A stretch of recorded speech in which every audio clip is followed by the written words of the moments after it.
A very warm welcome indeed to all the future company secretaries in the mission series of financial management. लीजिए हम लोग आ गए एक नए मिशन सीरीज के साथ जहां हम करेंगे एक इम्पॉर्टेंट चैप्टर को कवर ताकि आपकी प्रिपरेशन और strategy for the upcoming examination और मजबूत और इफेक्टिव हो जाए। आज के इस मिशन सीरीज में हम करने वाले हैं द चैप्टर कैपिटल बजटिंग, और इस चैप्टर को करने के लिए एकदम ध्यान दीजिएगा, कैलकुलेटर बहुत ज्यादा जरूरी है। और कोई ऐसा वैसा कैलकुलेटर नहीं, बल्कि वो कैलकुलेटर जिसमें जीटी फंक्शन हो। बेटा जीटीएच नहीं बोला, जीटी फंक्शन बोला, यानी कैलकुलेटर में जीटी फंक्शन होना बहुत जरूरी है। दूसरी बात जो आप ऑलरेडी जानते हैं कि जो नोट्स मैं यूज कर रहा हूं वो इस वीडियो के डिस्क्रिप्शन में आपको मिल जाएगा, यानी आपको अलग से कुछ भी नोट करने का, कुछ भी लिखने का दरकार नहीं पड़ेगा। यानी इस लेक्चर को देखने के दौरान उन नोट्स को डाउनलोड कर लें, आराम से अपने हाथ के सामने, आंखों के सामने रखें ताकि आराम से आप रेफर कर पाएं, और एक दो रफ पेजेस रखें जहां पर आप फॉर्मूला प्रैक्टिस कर पाएं, स्क्रिबल कर पाएं और शॉर्ट एंड क्विक कैलकुलेशन करके रिवीजन को और बेहतर करें। तो चलिए स्टार्ट करते हैं आज का मिशन सीरीज। पर उसके पहले अगर आप हमारे चैनल में पहली बार आए हैं तो फटाफट इसे सब्सक्राइब कर लें, बिकॉज इससे बेहतर कंटेंट आपको और कहीं पर भी नहीं मिलने वाला। और हमारे बाकी के ऑफर्स के बारे में जानने के लिए, सोशल मीडिया हैंडल्स के बारे में जानने के लिए इस वीडियो के डिस्क्रिप्शन बॉक्स में सारे रेलेवेंट लिंक्स आपको मिल जाएंगे। तो चलिए स्टार्ट करते हैं कैपिटल बजटिंग वाला चैप्टर। सबसे पहली बात, लोग कहेंगे कि sir time value of money एक चैप्टर है फाइनेंशियल मैनेजमेंट में, और टाइम वैल्यू ऑफ मनी के अलावा कैपिटल बजटिंग भी एक सेपरेट चैप्टर है। अब बेटा मैं आपको बता दूं, दोनों का मोटा मोटी अप्रोच, अंडरस्टैंडिंग, कंसेप्ट सेम है। तो अगर आप कैपिटल बजटिंग कवर कर लेते हैं इफेक्टिवली तो टाइम वैल्यू ऑफ मनी का चैप्टर आपके लिए इजी होगा। तो सबसे पहला गुरु मंत्र क्या है? A rupee today is worth more than a rupee tomorrow. हमारे रेगुलर क्लासेस में भी इसके बारे में मैंने कई बार आपको बताया था। अ rupee today is more than a rupee tomorrow. इस चैप्टर में अपने निकालते हैं the intrinsic value, the intrinsic value और प्रेजेंट वैल्यू। यानी इस पूरे चैप्टर में आपको निकालना है मेजरली प्रेजेंट वैल्यू, यानी डिस्काउंटिंग रेट दिया होगा, आपको निकालना होगा द प्रेजेंट वैल्यू और इंट्रिंसिक वैल्यू।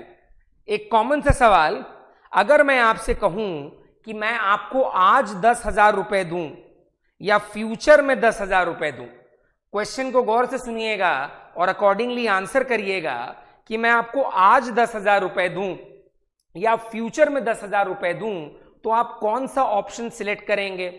बच्चा कहेगा सर ये भी कोई पूछने वाली बात है क्या, मैंने टाइम वैल्यू ऑफ मनी के बारे में पढ़ा है रेगुलर क्लास में, प्रेजेंट वैल्यू कंसेप्ट जानता हूं, और आपने थंब रूल भी जो बता दिया है, a rupee today is more then रूपी टुमारोज वैल्यू, राइट? तो उसके हिसाब से सर मेरे को आज ही 10,000 रुपया चाहिए, यानी फ्यूचर में मैं पैसे नहीं चाहिए, मुझे आज के आज पैसा लगेगा। नीचे आ जाइए, straight away use of time value of money, यानी कैश इनफ्लो या cash flow divided by 1 + r to the power t। याद है ना कि फॉर एग्जाम्पल t के जगह पे 2 है, t के जगह पे 3 है, t के जगह पे 4 है, तो क्या करते हैं 1/1 + r। अगर t के जगह पे 2 है तो 2 बार इक्वल्स टू, अगर 1/1 + r t के जगह पे 3 है 3 बार इक्वल्स टू, 1/1 + r t के जगह पे 4 है 4 बार इक्वल्स टू। याद आया क्या? 4 बार इक्वल्स टू कब हुआ, 3 बार कब हुआ और 2 बार कब हुआ? अरे बेटा ये तो रिवीजन सीरीज है, इसमें थोड़ी पहली बार पढ़ा रहे हैं। तो जो बच्चा पहली बार ये चैप्टर देख रहा है, समझने के लिए आया है, तो बच्चा हमारे चैनल पे और भी वीडियोस हैं सेम चैप्टर पे जहां डिटेल में हमने स्लोली चैप्टर कराया है, आप वहां चले जाएं। यहां पर वही बच्चे आएंगे जो रिवीजन के इंटेंशन से आए हैं। आगे बढ़ते हैं तो पहला सम पिक कर लेते हैं। द क्वेश्चन सेज, ये कैलकुलेटर पे ही हो जाएगा, कुछ लिखने का नीड नहीं है guys. Find the present value of 80,000 to be received after 5 years when the required rate of return is 10%. मेरा पहला सवाल, ये जो रिक्वायर्ड रेट ऑफ रिटर्न 10% है, क्या ये डिस्काउंटिंग रेट है? The answer is yes sir, ये डिस्काउंटिंग रेट है, यानी 1/1 प्लस आर, ये जो आर है वो 10% है। सर टी कितना है? 5 years। अगर टी 5 years है तो कितना बार इक्वल्स टू दबाना है? 5 बार। सर कैश फ्लो क्या होगा? 80,000। तो कैलकुलेटर को पिक कर लेते हैं, 80,000 डिवाइडेड बाय 1/1 प्लस आर।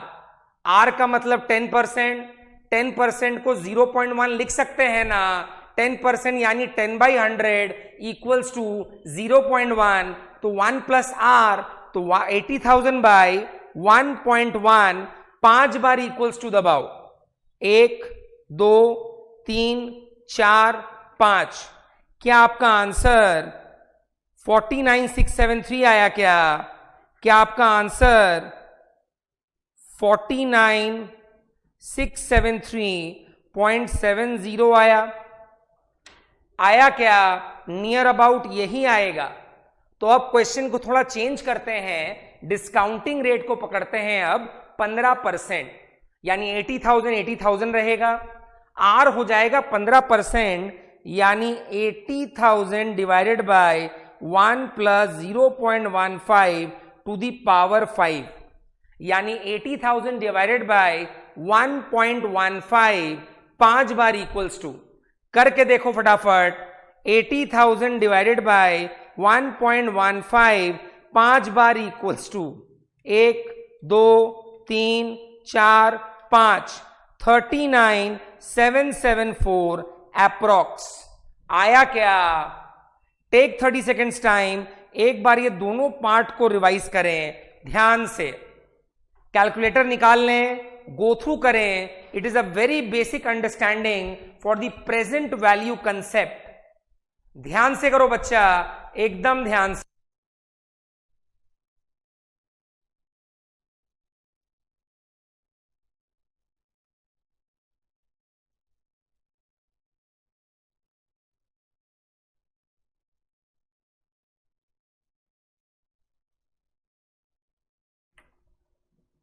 तो चलिए अब आगे बढ़ते हैं। एक बात तो आपको पता ही है कि the more the value of the denominator, यानी डिस्काउंटिंग रेट जितना बड़ा होगा, प्रेजेंट वैल्यू का आंसर उतना कम आएगा। ध्यान दीजिए, super note, students must note the more is the value of denominator keeping the cash flow constant, the lesser we get the value for present value. यानी quite obvious है, basic maths है कि sir denominator में, dividing में जितना बड़ा figure रखेंगे ultimate answer उतना कम आएगा। तो जैसा हमने आपको बताया, the more the value of discounting rate, the lesser is the value for present value. आइए नीचे आते हैं अगले पार्ट में, that is future value. That is future value, यानी यहां पर आपको डिवाइड नहीं करना, मल्टीप्लाई करना होता है। यानी एग्जाम में क्या होगा, आपको देगा एक कंसेप्ट, आपको देगा एक सम, जहां पर बोलेगा कि आप आज 10,000 रुपया इन्वेस्ट करेंगे तो 5 साल बाद 15% रिटर्न आएगा। ध्यान देना, यह डिस्काउंटिंग रेट के बारे में नहीं है। तो आपने क्या देखा, आज 0th ईयर में 10,000 लगाया तो 5 साल बाद मिला 15,000, डिस्काउंटिंग रेट दिया 10% का, यानी ये जो इनकम इंटरेस्ट है ये अलग है और नीचे में जो डिस्काउंटिंग रेट है वो अलग है। यानी इस टाइप के सम में 2 तरह का इंटरेस्ट दिया होगा। रेगुलर क्लास में ऐसा सम हमने आपको करवाया था कि सर जहां पर कमाई होगी 15% के हिसाब से, तो पहले आज जितना पैसा लगा रहे हैं उसमें 15% के हिसाब से जोड़ेंगे और 5 साल बाद कितना मिलेगा वो निकाल लेंगे। उसके बाद इस 15,000 को प्रेजेंट वैल्यू में कन्वर्ट कर देंगे, यानी ऊपर हमने क्या किया सर, फ्यूचर वैल्यू निकाला यानी मल्टीप्लाई किया। सर नीचे हमने क्या किया, प्रेजेंट वैल्यू निकाला यानी डिवाइड किया। यानी इस तरह के सम में यही अप्रोच आपको फॉलो करना है। तो देखिए यहां क्या करता है, सबसे पहले फ्यूचर लमसम निकालते हैं। Future value equals to present value into 1 plus R to the power T, यानी यहां पर डिवाइड के जगह मल्टीप्लाई है। Take the example of illustration number 2। ध्यान दीजिएगा, इस तरह के क्वेश्चन में दो तरह का परसेंटेज दिया है। ऊपर वाला जो परसेंटेज है वो 15% जो दिया है वो इंटरेस्ट है, वो डिस्काउंटिंग रेट नहीं, याद आया क्या। और नीचे में जो दिया है रिक्वायर्ड रेट ऑफ रिटर्न यानी 10% के हिसाब से दिया है, यानी 1/1 प्लस आर नीचे वाला है, ऊपर में मल्टीप्लाई करना है। तो आज के दिन कितना रुपया लगा रहे हैं, 10,000। यानी आज के दिन 0th ईयर में 10,000 का मतलब है present value as per the formula of future lump sum. तो हमने क्या किया, 10,000 into 1 plus R to the power T. बच्चा देखो यहां पर ये वाला फॉर्मूला और ये वाला लाइन सेम है ना बेटा, इफेक्टिव रिवीजन कर रहे हैं, ध्यान दो। यानी ये जो फॉर्मूला है और ये वाला जो इक्वेशन हमने बनाया है वो सेम है ना, कोई दिक्कत है क्या। तो हमने निकाल लिया future value to be 20,113.57। Calculator निकालो, एक बार करके देखो, थोड़ा स्लो चल रहे हैं यहां पे ताकि आप पिकअप अच्छे से कर पाए। तो पहले हमने फ्यूचर वैल्यू निकाला 10,000 into 1 plus R to the power T, यहां पे मल्टीप्लाई कर रहे हैं। तो 10,000 इंटू 1.15 टू दी पावर 5 हुआ, तो आंसर आया फ्यूचर वैल्यू का 2113.57। अब इस फ्यूचर वैल्यू का प्रेजेंट वैल्यू निकालना है। तो प्रेजेंट वैल्यू निकालने के लिए डिस्काउंटिंग रेट लगेगा। क्वेश्चन में डिस्काउंटिंग रेट दिया है 10%, तो यानी 20,113.57 डिवाइडेड बाय 1.10। 15% इंटरेस्ट था, मल्टीप्लाई किए, 10% डिस्काउंटिंग रेट है इसलिए डिवीजन में ले रहे हैं। टी में क्या होगा, 5 होगा, यानी 1/1 plus R to the power T 5 बार इक्वल्स टू। करके देखिए क्या आपका फाइनल आंसर यही आया है, 12,488.9। Is the point clear guys, एकदम परफेक्ट है। आगे बढ़ा जाए, बिल्कुल। आते हैं अगले कंसेप्ट के तरफ। स्ट्रेट अवे आ जाइए इलस्ट्रेशन नंबर 4 पे। ये आप खुद करने वाले हैं, रफ पेपर निकाल लीजिए। क्वेश्चन में दो तरह का परसेंटेज है, एक है इंटरेस्ट यानी मल्टीप्लाई करना है फ्यूचर वैल्यू, एक है 10% डिस्काउंटिंग रेट यानी प्रेजेंट वैल्यू।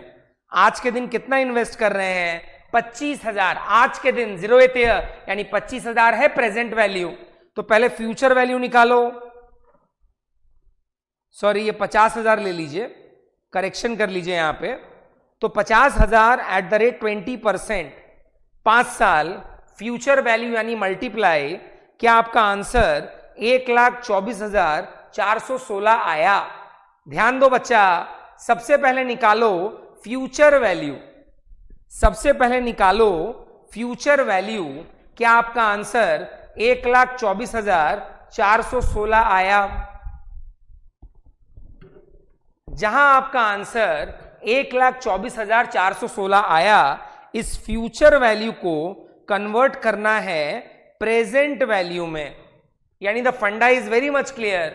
सर पहले फ्यूचर वैल्यू निकालेंगे, फिर उसको प्रेजेंट वैल्यू में कन्वर्ट करेंगे। यहां पर डिस्काउंटिंग रेट 10% है, तो 1,24,416 divided by 1.10 to the power 5, 1.10 to the power 5. The final answer is 77,252.5. Take 30 seconds time, फटाफट से सॉल्व करें और देखिए क्या आपका आंसर आया। क्या आपका आंसर ये वाले पार्ट का आ गया। क्या ये इस तरह का सम एकदम क्लियर है कि 2% दिया है, एक इंटरेस्ट है, that will be a multiplication factor for the future value, और दूसरा परसेंटेज है डिस्काउंटिंग रेट जिससे प्रेजेंट वैल्यू निकलेगा। एकदम क्लियर है गाइस? आगे बढ़ा जाए, लास्ट 10 सेकेंड्स टू गो।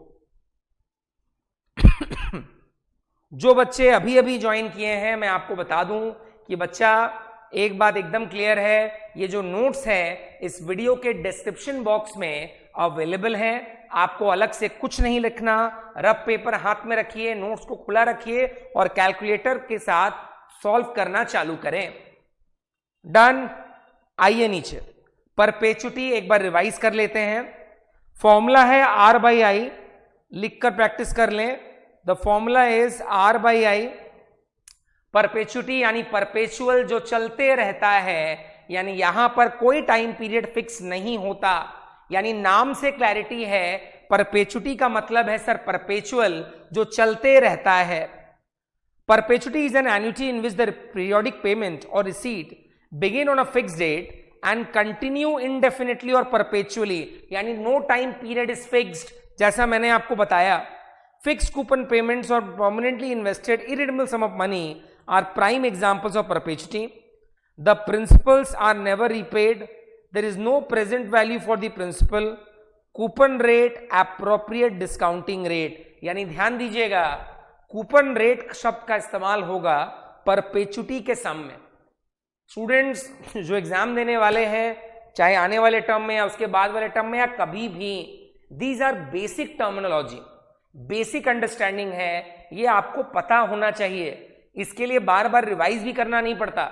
यानी जो कूपन रेट है that is a discounting rate, यानी डिस्काउंटिंग रेट का मतलब है डिवीजन में आएगा, and that is why the formula is R by I. That is why the formula is R by आई। नीचे आ जाइए स्ट्रेट अवे इलस्ट्रेशन नंबर 5 पे। क्वेश्चन को ध्यान से देखिएगा, कैलकुलेटर हाथ के पास। Uday wants to retire and receive 3000 a month, यानी अभी आपको नहीं बोला गया कि उदय कितना पैसा लगा रहा है, स्ट्रेट अवे बोला कि उदय को रिटायर करना है, 3000 रुपया महीना चाहिए, यानी R फिक्स है। अब इंटरेस्टिंग बात यहां पे यह है कि मंथली पेमेंट जनरेट करना पड़ेगा। He can earn interest of 8% compounded annually. अब इंटरेस्टिंग बात देखो, ये 3000 पर मंथ है। बेसिक प्रॉब्लम, बेसिक मिस्टेक जो बच्चे करते हैं कि जो अमाउंट दिया है सॉरी जो अमाउंट दिया है वो मंथली है, राइट? जो अमाउंट दिया है वो मंथली है, पर जो रेट दिया है वो एनुअली है। तो लॉजिक क्या बोलता है कि सर ये दोनों एक ही पैरामीटर्स पे होने चाहिए। तो इस 8% एनुअल को डिवाइड बाई 12 करके मंथली करना पड़ेगा। यानी इन द गिवन एग्जाम्पल एक मंथली है, एक ईयरली है। हमने क्या किया सर, 8% वाले को पहले मंथली में कन्वर्ट किया, यानी हो गया R बाई आई। R है 3000 पर मंथ, आई में 8% नहीं लिख सकते बिकॉज 8% एनुअली है, उसको भी मंथली में करना पड़ेगा। तो हमने कर दिया डिवाइड, उसके बाद इसको जब इक्वेट किया आंसर आया 449775.112। एक बार फटाफट इस सम्स को देखिए, कैलकुलेटर में करके देखिए। मच क्लियर, यानी the logic is very much clear. Sir 3000 per month दिया था, 3000 पर मंथ दिया था, 8% एनुअली था, हमने 8% को भी मंथली में कन्वर्ट किया, तभी ये सम आगे बढ़ पाया। अगर बच्चे ने 3000 बाई 8% कर दिया, the answer will be wrong. याद रखिएगा, ये मिस्टेक नहीं करना है। कभी भी सम को पढ़िए, देखिए कि जितना वैल्यू दिया है क्या वो लोग सेम टाइम पीरियड का है, सेम यूनिट का है। In the given question 3000 per month था, 8% एनुअली था, हमने 8% को मंथली में कन्वर्ट किया। सॉर्टेड? निकला क्या answer? Last 15 seconds to go.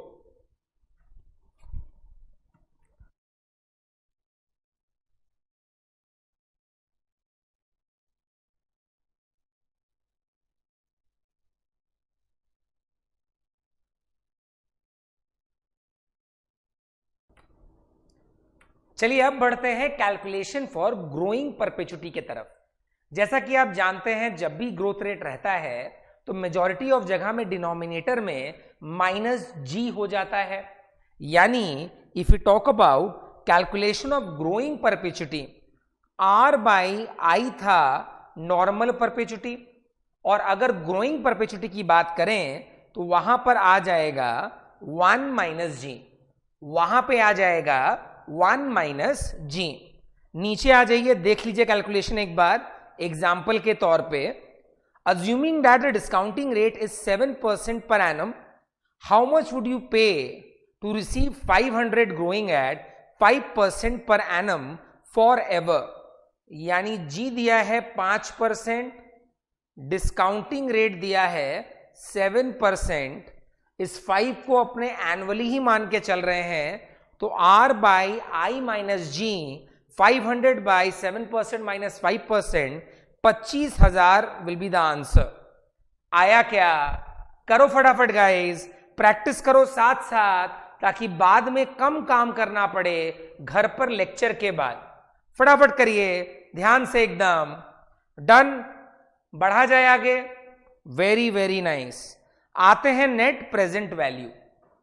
Net present value का फॉर्मूला कहता है present value of cash inflow minus present value of cash outflow. अब जहां कोई बच्चा पहली बार ये लेक्चर देख रहा है, मैंने कहा था ना ये बस रिवीजन पर्पस के लिए है। फर्स्ट टाइम अगर आप पढ़ने आए हैं तो ये लेक्चर आपके लिए नहीं है, राइट? तो बच्चा पहली बार अगर ये फॉर्मूला देखेगा तो डर जाएगा, पर जो बच्चा रेगुलर लेक्चर देखा है हमारा, उसको अच्छे से पता है सर ये फॉर्मूला बेकार है, डरने का कुछ नहीं है इसमें। सर जितना इनफ्लो है सबका प्रेजेंट वैल्यू निकाल के ऐड कर देंगे, सर जितना आउटफ्लो है सबका प्रेजेंट वैल्यू निकाल के ऐड कर देंगे, फिर इनफ्लो माइनस आउटफ्लो कर देंगे। पॉजिटिव आया तो पॉजिटिव एनपीवी, नेगेटिव आया तो नेगेटिव एनपीवी, जीरो भी आ सकता है एनपीवी, यानी पॉजिटिव होता है, माइनस होता है, जीरो होता है।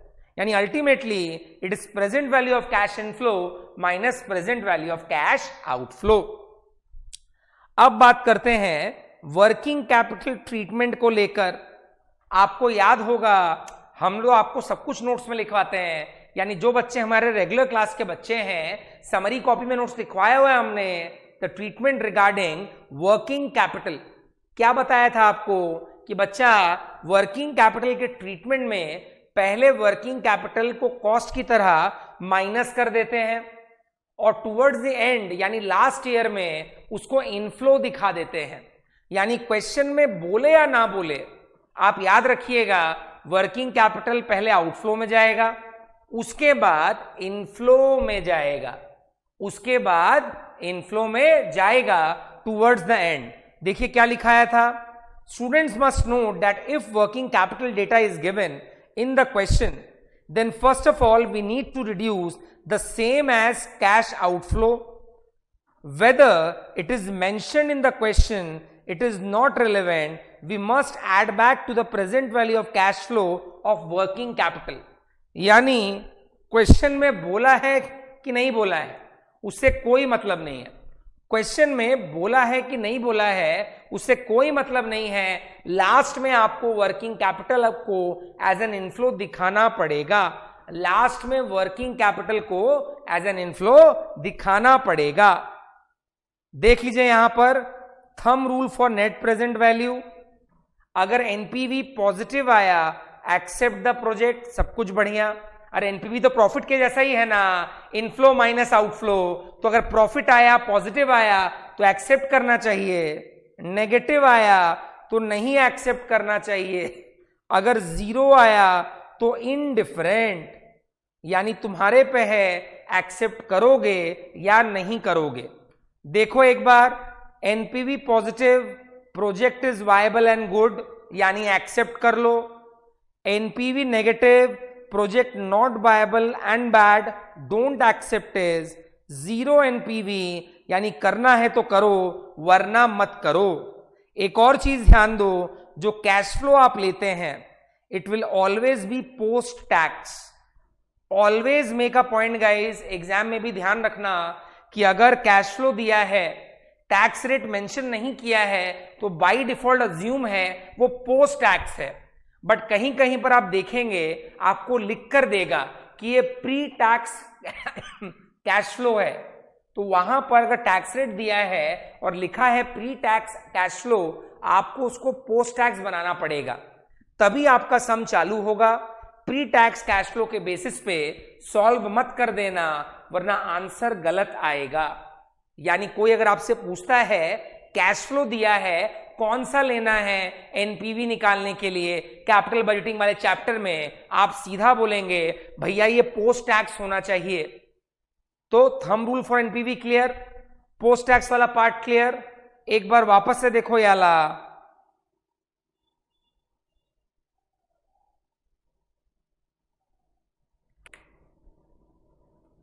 तो चलिए आगे बढ़ा जाए। यहां पर आप देख सकते हैं एक स्टैंडर्ड क्वेश्चन है, रिवीजन के लिए एनफ होगा। 20% weighted average cost of capital, तो ये 20% क्या हो गया, discounting rate. Post tax cash flow दिया है, ये हो गया आउटफ्लो जो ब्रैकेट में दिया है, बाकी सारे इनफ्लो। यानी अपने क्या करेंगे, एनपीवी निकालना है, यानी इन सब इनफ्लो का प्रेजेंट वैल्यू निकलेगा और इस आउटफ्लो का प्रेजेंट वैल्यू 600 ही होगा, बिकॉज 0th ईयर में ही है, तो इसका अलग से नहीं निकालना। तो हम एक ही सम को प्रैक्टिस करेंगे ताकि बेसिक अंडरस्टैंडिंग क्लियर और रिवाइज हो जाए। यानी इसमें क्या होगा, 200 divided by 1.20 to the power 1, इसमें क्या होगा 250 divided by 1.20 divided 2, 400 divided by 1.20 divided 3, 350 divided by 1.20 divided 4, 350 divided by 1.20 to the power 5।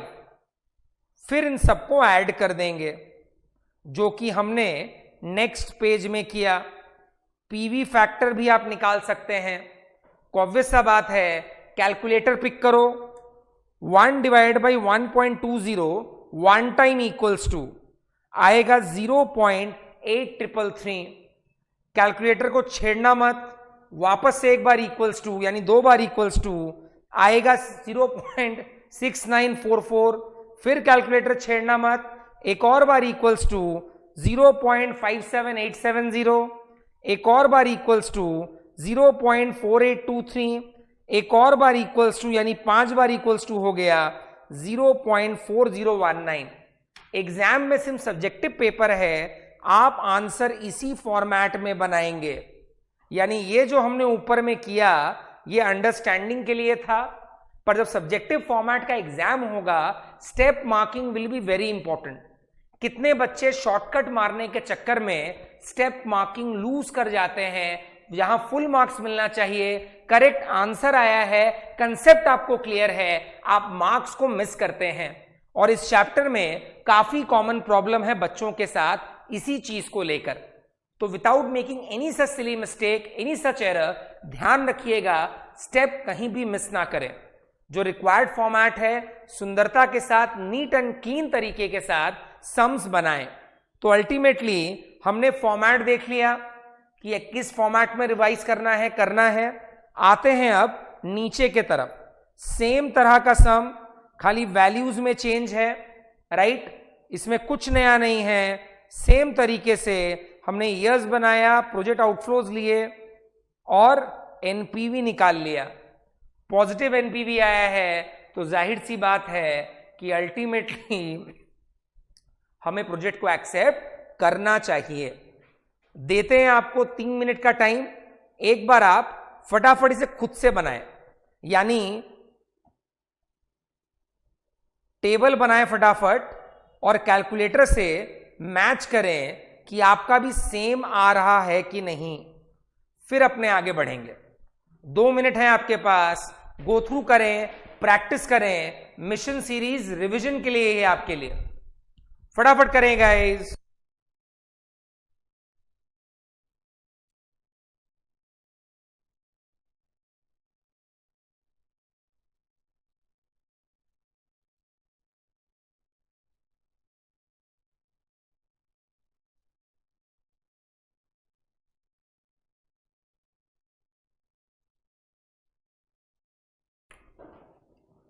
कर रहे हैं ना गाइस? ध्यान से करिए। Last 1 minute to go. जिनका हो जाएगा थोड़ा वेट करना, सबकी स्पीड एक जैसी नहीं है। I have to wait for others as well. फटाफट करें guys. Last 1 minute to go. ध्यान से एकदम। फुल स्क्रीन वापस कर लिया है, करते चलिए।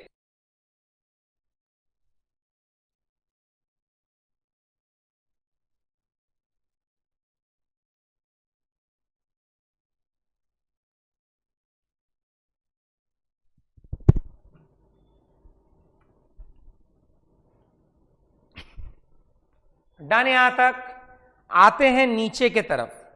अगर कभी भी आपको लगता है कि सर थोड़ा स्लो जाना है, मेरा थोड़ा छूट गया है, लेक्चर को पॉज करके बना लीजिए। आपके पास ये ऑप्शन अवेलेबल है।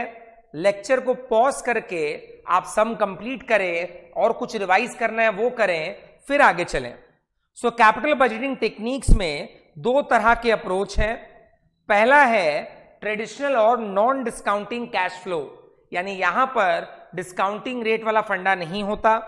दूसरा है मॉडर्न और डिस्काउंटेड कैश फ्लो टेक्निक, जहां पर डिस्काउंटिंग रेट का फंडा है। ट्रेडिशनल अप्रोच में है payback period method, average rate of return method. Payback period एकदम पानी जैसा सम होता है, रेगुलर क्लास में हमने बनाया है, आज भी बनाएंगे। Average rate of return method modern technique में है एनपीवी, ऑलरेडी बना चुके हैं। प्रॉफिटेबिलिटी इंडेक्स और बेनिफिट कॉस्ट रेशियो, यानी present value of cash inflow तो निकालना है, present value of cash outflow तो निकालना है। एनपीवी में इनफ्लो माइनस आउटफ्लो करते थे, यहां पर क्या करते हैं? याद आया क्या? इनफ्लो बाई आउटफ्लो करते हैं। यहां पे क्या करते हैं? इनफ्लो बाई आउटफ्लो करते हैं। और एक और टेक्निक है internal rate of return method, यानी ये सारे कंसेप्ट हमने रेगुलर क्लास में किए हैं और इस पर्टिकुलर नोट्स में सारे टाइप के सम मैंने आपको सॉल्यूशन के साथ दिया है, ताकि रिवीजन करते वक्त आप कहीं पर भी ना अटकें। और जो बच्चे हमारे रेगुलर बैच के बच्चे हैं, उनके पास तो उनके बेस्ट फ्रेंड यानी summary copy of formula sheet में सारी डिटेलिंग अच्छे से हमने करवा दी थी। तो आइए आते हैं पेबैक पीरियड मेथड में। पेबैक पीरियड मेथड का नियम क्या था? सर जितना शॉर्टर होगा पेबैक पीरियड उतना अच्छा प्रोडक्ट है। एक प्रोजेक्ट का पेबैक पीरियड 2 साल है, दूसरे का 5 साल। कौन सा अच्छा है? 2 साल। एक प्रोजेक्ट का पेबैक पीरियड 1 साल है, दूसरे का है 3 साल। कौन सा अच्छा है? 1 साल वाला। सर क्या पेबैक पीरियड में प्रॉफिट कंपोनेंट को कंसिडर करते हैं? The answer is no. 5 lakh लगाया, 5 लाख रिकवर हो गया, गुड इनफ। पेबैक पीरियड वहीं तक देखता है। 5 लाख से ज्यादा कमा रहे हैं, क्वेश्चन आंसर में उसका कोई कंसिडरेशन नहीं होता, ये ऑलरेडी आप जानते हैं। तो shorter the payback period better is the project, यानी जितना पैसा लगाया है उसको रिकवर करने में कितना टाइम लगेगा, that is the calculation for payback period. Sir payback period में 2 तरह का सम है, आपने बताया था। एक जहां यूनिफॉर्म कैश फ्लो है और राउंड फिगर में पेबैक पीरियड निकलता है, यानी डेसिमल वाला लफड़ा नहीं है, एकदम लॉलीपॉप पानी वाला सम जहां पर राउंड फिगर में निकलता है। उसके लिए फॉर्मूला है initial investment by annual cash flows. ध्यान दो बच्चा, पेबैक पीरियड सिंपल वाला जहां राउंड फिगर में आंसर निकलता है, that is initial investment by annual cash flow. Question देखो, a project requires ₹25,000 as initial investment. A project require ₹25,000 as initial investment and will generate an annual cash inflow of 5,000 for 10 years. What is the payback period? 25,000 लगा रहे हैं तो अपने को कब तक करना है कैलकुलेट? जब तक 25,000 रिकवर नहीं कर जाता। ऐसे अगर देखा जाए तो 25,000 से ज्यादा कमा रहे हैं प्रोजेक्ट से, पर प्रॉफिट से तो मतलब नहीं है। जितना लगाया है उतना रिकवर कर जाए, दैट इज ओनली रिक्वायर्ड। तो फॉर्मूला क्या इस्तेमाल किया? Initial investment by annual cash flow. Formula क्या इस्तेमाल किया? Initial investment by annual cash flow. तो 25,000 बाई 5,000, 5 years। डेसिमल में आंसर आया क्या? The answer is no. Sir अगर डेसिमल में आने वाला होता तो अप्रोच कुछ और होता। ये जो फॉर्मूला है ये तब इस्तेमाल हो रहा है जब विदाउट डेसिमल आंसर आ रहा है। जहां आप देखेंगे डेसिमल में आंसर है नहीं चलेगा, कुछ और करना पड़ेगा। पहले इस सम को देख लीजिए एक बार। Initial investment divided by annual cash flow, initial investment divided by annual cash flow 25,000 by 5,000, 5,000 round figure में आया, डेसिमल में आंसर नहीं आया, इसलिए एकदम यही फॉर्मूला परफेक्ट है। आइए नीचे आते हैं अब अगले फंडे के तरफ।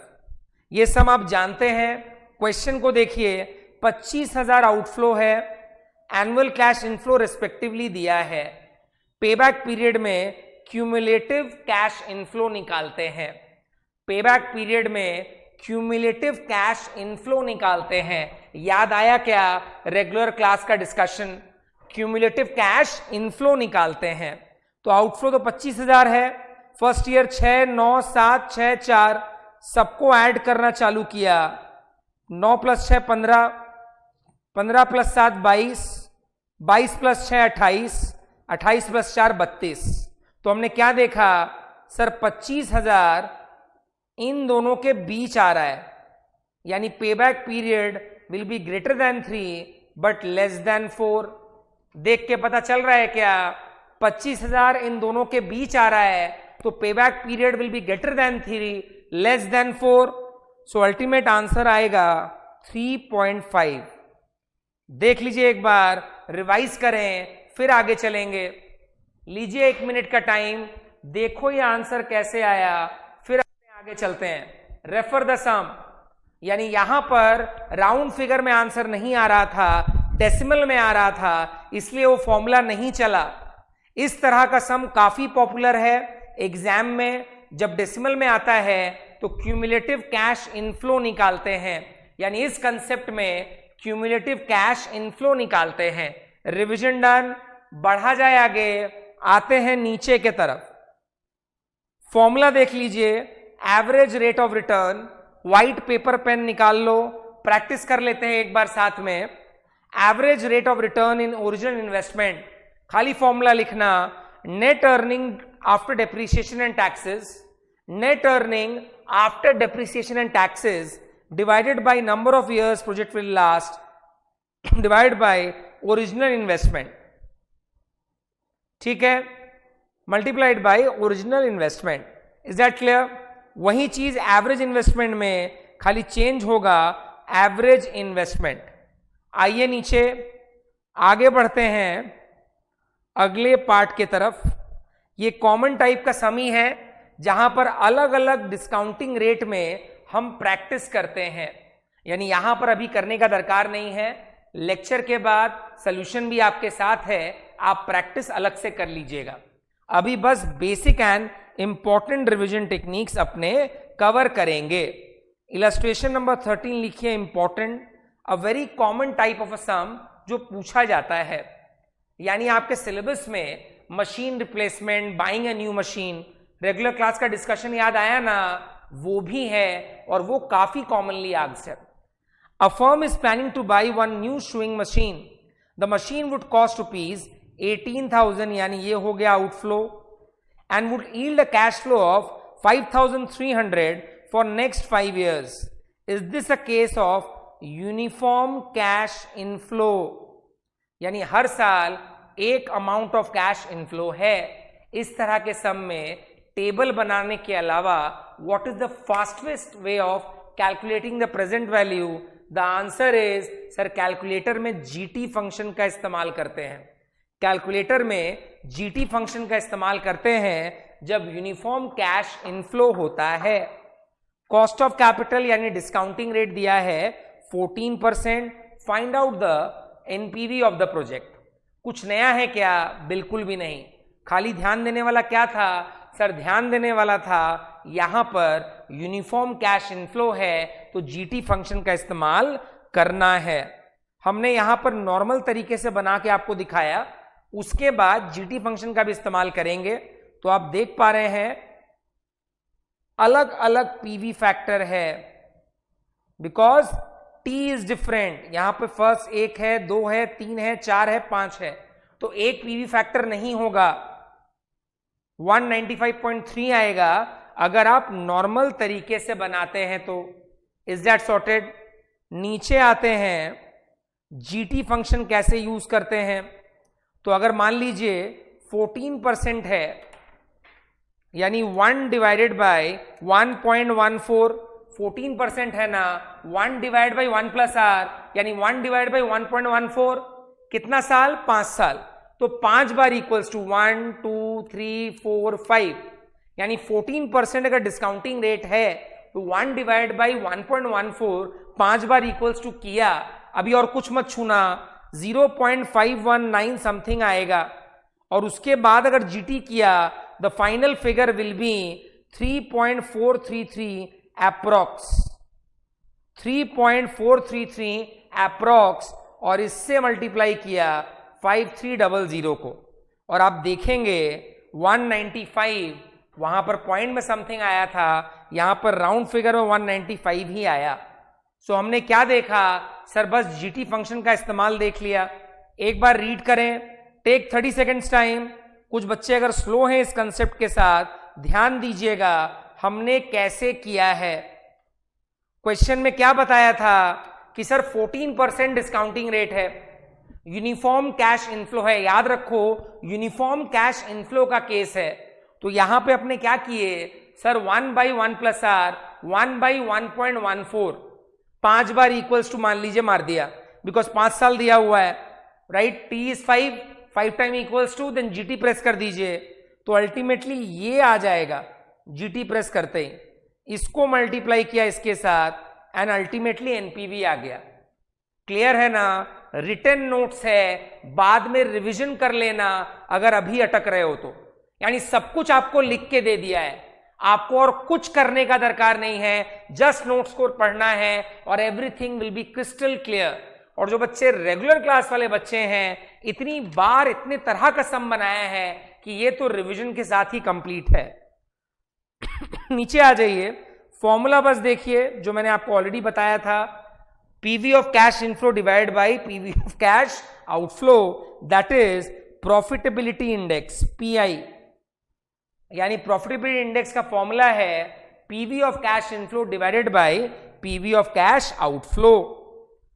डिसीजन रूल क्या बोलता है? अगर profitability index is more than 1 accept the project. Sir inflow by outflow है, आंसर मोर देन 1 है, यानी इनफ्लो ज्यादा है आउटफ्लो कम, that is the reason why PI is more than 1। PI is less than 1, reject the project. Why? Inflow कम है outflow ज्यादा, denominator is a bigger figure, that's why it is less than 1। अगर pi is equals to 1 यानी inflow outflow same है, तो तुम पे depend करता है कि तुम काम करोगे या नहीं करोगे। आ जाइए नीचे। डन यहां तक? ओके। सो गाइज, जो बेसिक अंडरस्टैंडिंग है इस चैप्टर के बारे में, जो इंपॉर्टेंट कंसेप्ट थे, छोटी मगर मोटी बातें थी, मैंने हाईलाइट कर दिया, हमने रिवाइज कर लिया। तो सर अब क्या करना है? तो concept wise all the conceptual topics are done. अब लेक्चर खत्म करने के बाद नोट्स को गो थ्रू करिएगा।